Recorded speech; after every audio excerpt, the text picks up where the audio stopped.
Fala galera, tudo bom? Tiuli aqui na área e vamos começar mais um Chama Tiuli. Hashtag 63.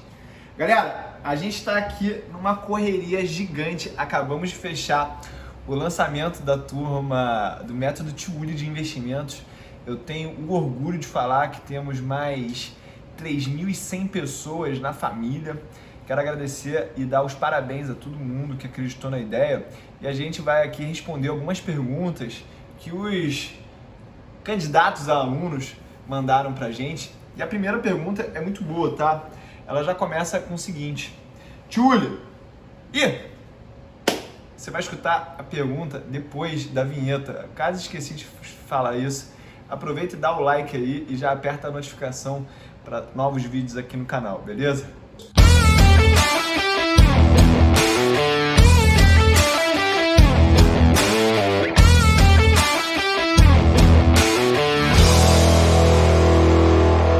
Galera, seguinte, a gente separou aqui 5 boas perguntas que vai te ajudar também a entender melhor o mercado financeiro. A gente vai entender como que é melhor iniciar na bolsa, a gente vai entender qual o mindset ideal para a bolsa, a gente vai entender como que criptomoedas pode fazer parte de uma carteira de investimentos, a gente vai falar de valuation e, por fim, a gente vai falar de como guardar dinheiro de uma maneira mais eficaz. Vou começar aqui com a pergunta: qual a melhor estratégia para começar em ações? Comprar as próprias ações ou ETFs? Eu acho que a pergunta aqui, ela tá mais: qual é a melhor maneira de começar na renda variável, né, gente? Porque tanto ações e fundos imobiliários são inseridos na classe renda variável no Brasil. E aí a gente pode subdividir isso entre ações e fundos imobiliários. Já vou te trazer um dado muito claro sobre isso. Os fundos imobiliários, desde dezembro de 2010, eles entregaram mais retorno por um risco menor, ou seja, rendeu mais e você teve menos montanha-russa nos preços. Isso é ótimo, porque apesar da gente fazer essa relação entre retorno e risco, quando a gente está falando com pessoas com conhecimento mais aprofundado de finanças, o que você, que é uma pessoa iniciante nesse mundo, vai acabar percebendo da realidade? Quanto mais sobes e desces a gente tem nas ações, mais incerto a gente está sobre quanto que o nosso patrimônio ele realmente vale.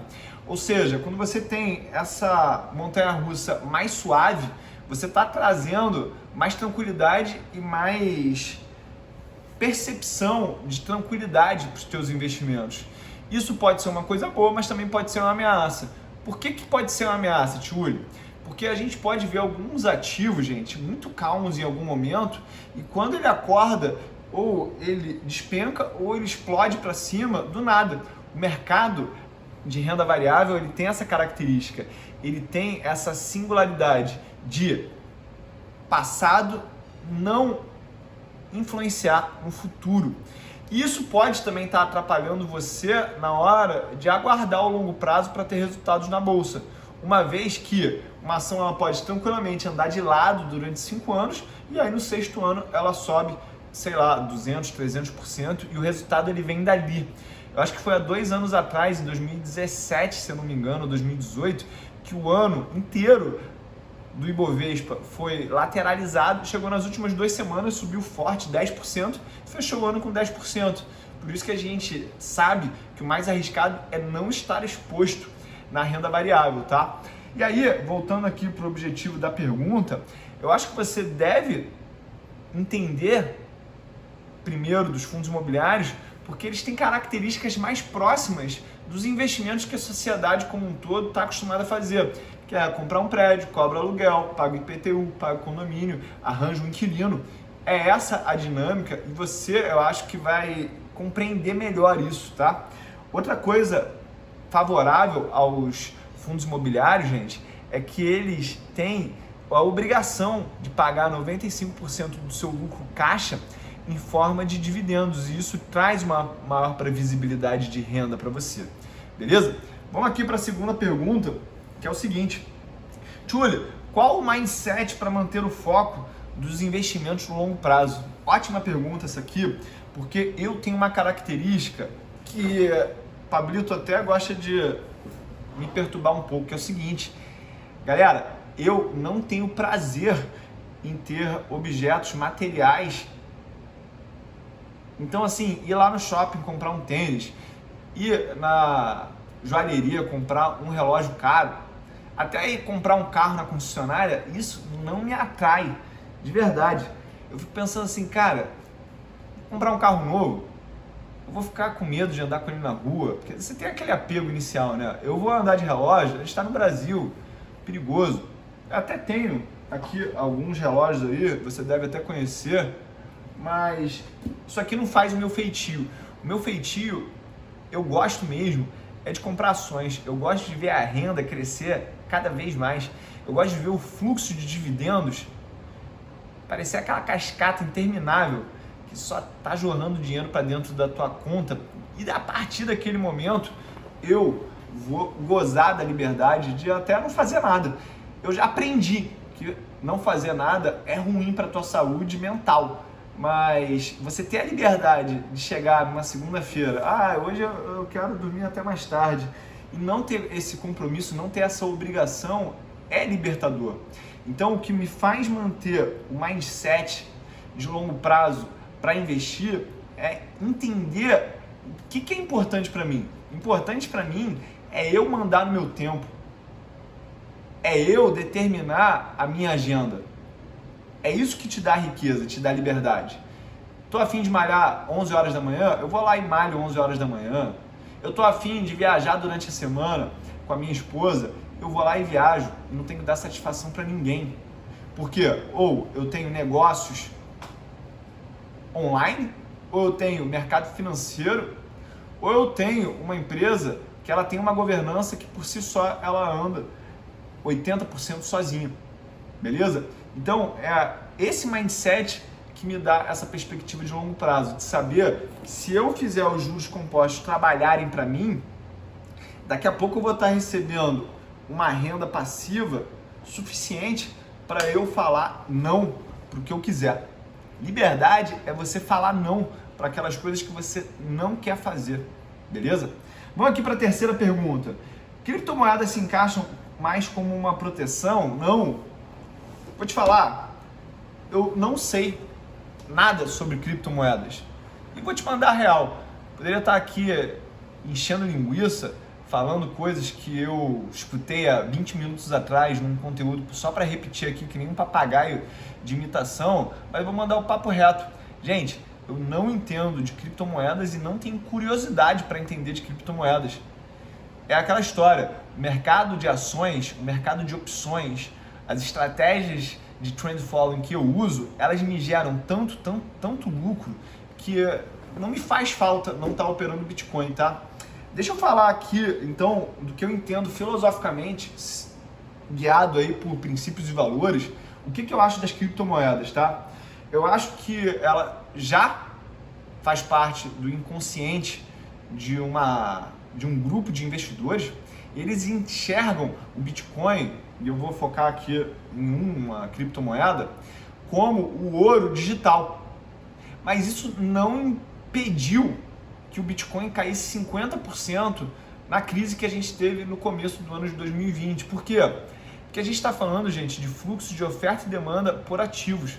Então, quando a gente tem uma crise muito pesada no sistema financeiro, tem vários investidores que eles são obrigados a vender posições para tapar buraco. Literalmente tapar buraco. E aí o Bitcoin ele pode ser um desses ativos que ele vende para tapar esse buraco ali na frente. Ou seja, a gente não está livre de nenhum ativo cair 50%. Então, o que eu acho que realmente protege? O que protege é você dominar a estratégia de trend following, porque nesses momentos você vai estar shorteado, você vai estar com um aluguel de ações monetizando a queda dos ativos. Foi isso que garantiu que eu ganhasse milhões de reais nesse evento que aconteceu no começo do ano de 2020, e é isso que me deixa tranquilo hoje para estar investindo no mercado de ações, porque eu sei que se o vento soprar para o norte, eu vou ajustar as minhas velas para andar para frente. Mas se o vento ele começa a apontar para o sul, eu vou ajustar as minhas velas sem apego nenhum para monetizar toda essa queda. É do Ibovespa, é dos grandes bancos, é da Vale, é da Petrobras. E eu ainda consigo fazer isso através das ferramentas do mercado de opções, beleza? Se você quer entender mais sobre o mercado de opções, procura aqui no meu YouTube que a gente tem alguns vídeos que a gente se aprofunda mais nesse assunto e ele pode ser a melhor proteção para quem está com medo de alguma coisa ruim no horizonte, beleza? Vamos aqui para a quarta pergunta. Túlio, tenho uma dificuldade em fazer um valuation. Tem algum método mais simples para você ver o preço real da ação? Olha só, tem várias maneiras de você fazer valuation. Você pode fazer o valuation através do fluxo de caixa descontado, pelo modelo de dividendos, por preços relativos. O próprio valor patrimonial é uma estimativa do valor daquela empresa. Ou seja, se você quer descobrir realmente qual o valor justo de um ativo, você tem que primeiro conhecer as metodologias. Eu já te apresentei aqui algumas. Só que não esquece de uma coisa simples, objetiva e básica. Você como investidor está querendo buscar boas empresas sendo vendidas por um preço justo. Diferentemente da filosofia que você já deve ter escutado em outro lugar, que a gente tem que procurar as maiores barganhas, isso pode gerar um impacto tributário na tua carteira no longo prazo que não compensa a diferença de você comprar boas empresas por um valor justo. E aí, só para não te deixar sem resposta aqui, eu vou sugerir você pegar o preço, o valor de mercado e dividir pelo lucro líquido dos últimos 12 meses de todas as empresas da Bolsa Brasileira e compra aquelas com a menor relação de preço sobre lucro, tá? Ou pelo menos começa a investigar essas empresas primeiro, porque elas têm uma maior probabilidade de entregar isso que você quer. E vamos aqui, galera, para a última pergunta desse Chama Túlio especial, #63, onde eu estou falando aqui do meu cockpit de investidor profissional e analista certificado pela CVM. É possível começar, mesmo não tendo dinheiro guardado, apenas se planejando com um salário do mês? Claro! É através dessa metodologia que eu vi grandes investidores se tornarem multimilionários na bolsa. Por quê? Porque elas entenderam a dinâmica de você pegar a tua receita, subtrair o que você quer poupar e viver na tua despesa do dia a dia com esse saldo remanescente. Vou lembrar, receita menos poupança igual a despesa. O que as pessoas acabam fazendo? Isso faz com que elas continuem tendo os mesmos resultados que elas vêm tendo até escutar o Túlio. Elas pegam a receita menos os custos e com isso chegam num valor de poupança. Repetindo, receita menos despesas e custos é igual ao que elas conseguem poupar. E tem mês que não tem dinheiro para você poupar. E aí elas começam a procrastinar nesse plano de gerar um portfólio, gerar uma carteira, gerar um pool de investimentos que vai te gerar renda passiva e vai te gerar a liberdade financeira que você sempre sonhou.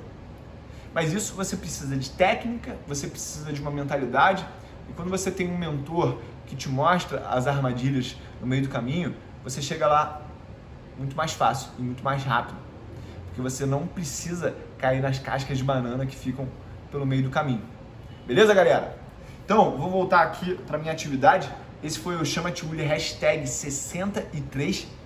Quero dar os parabéns e boas-vindas aí aos meus 3.100 alunos do método Túlio de investimentos. Galera, contem comigo, porque é só o começo, beleza? O transbordo, ele não para aqui.